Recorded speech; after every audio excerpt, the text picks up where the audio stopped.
6 अगस्त 1945।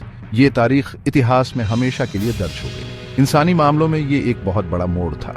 इस दिन परमाणु युग की शुरुआत हुई। जापानी शहर हिरोशिमा पर हुए अभूतपूर्व विनाश के बाद एक भयानक नए युग की शुरुआत। सुबह 8:15 पर एक अंधाधुंध चमक जैसा पहले कभी नहीं देखा गया हिरोशिमा के ऊपर आसमान में दिखाई दी। दुनिया का पहला परमाणु बम, जिसका नाम लिटिल बॉय था, फट गया।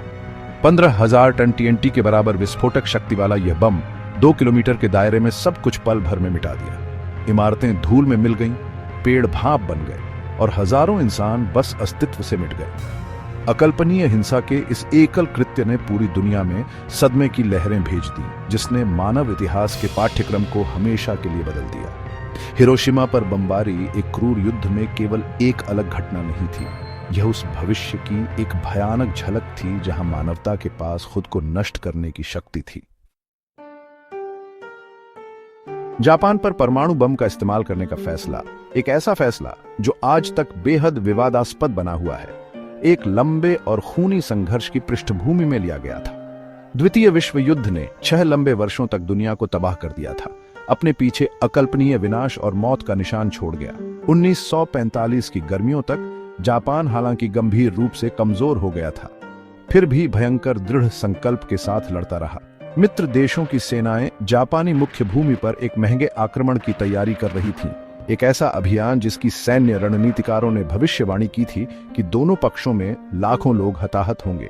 बढ़ती हिंसा और अनुमानित रक्तपात के इस संदर्भ में राष्ट्रपति हैरी एस ट्रूमैन के नेतृत्व में संयुक्त राज्य अमेरिका ने परमाणु बम की भयानक शक्ति को फैलाने का घातक निर्णय लिया। घोषित उद्देश्य जापान के बिना शर्त आत्मसमर्पण के लिए मजबूर करना और युद्ध को जल्दी से समाप्त करना था।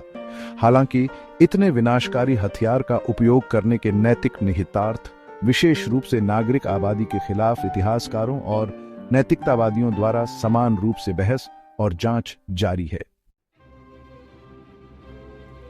6 अगस्त 1945 हिरोशिमा में किसी भी दूसरे दिन की तरह शुरू हुआ, उस आने वाली प्रलय से अनजान जो उसके नाम पर हमेशा के लिए दाग लगा देगी। एक प्रमुख सैन्य और औद्योगिक केंद्र, हलचल भरा शहर जीवन से भरपूर था क्योंकि लोग अपनी दिनचर्या के बारे में सोचते थे। फिर सुबह 8:15 पर एक अंधाधुंध चमक और एक ओग्लुशाइटलनी गर्जन ने सुबह की शांति को चकनाचूर कर दिया। एनोलगे, एक अमेरिकी B-29 बॉम्बर, ने शहर के बीचों बीच लिटिल बॉय को गिराया था। परमाणु बम अकल्पनीय बल से फटा, झुलसा देने वाली गर्मी, विनाशकारी आघात तरंगों और घातक विकिरण की एक लहर फैला दी। 3 दिन बाद 9 अगस्त 1945 को नागासाकी शहर को भी ऐसा ही हश्र भुगतना पड़ा। 11:02 पर फैटमैन, एक प्लूटोनियम इम्प्लोजन प्रकार का परमाणु बम, अमेरिकी B-29 बॉम्बर बॉक्सकार से गिराया गया था। बम उराकामी नदी घाटी के ऊपर फटा, जिससे नागासाकी तुरंत अकल्पनीय तबाही के दृश्य में बदल गया। हालांकि हिरोशिमा से छोटा, नागासाकी की स्थलाकृति के परिणाम स्वरूप अधिक केंद्रित विनाश हुआ, जिससे इसके निवासियों पर होने वाली भयावहता बढ़ गई। इमारतें चूर चूर हो गईं, पेड़ उखड़ गए और जलते हुए मांस और मलबे की बदबू से हवा भर गई। हिरोशिमा और नागासाकी दोनों में बम विस्फोटों के तुरंत बाद पूरी तरह से तबाही और अकल्पनीय मानवीय पीड़ा का दृश्य था।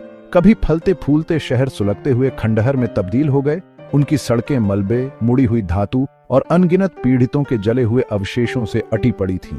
धूल, धुएं और विकिरण की तीखी गंध से हवा भर गई थी।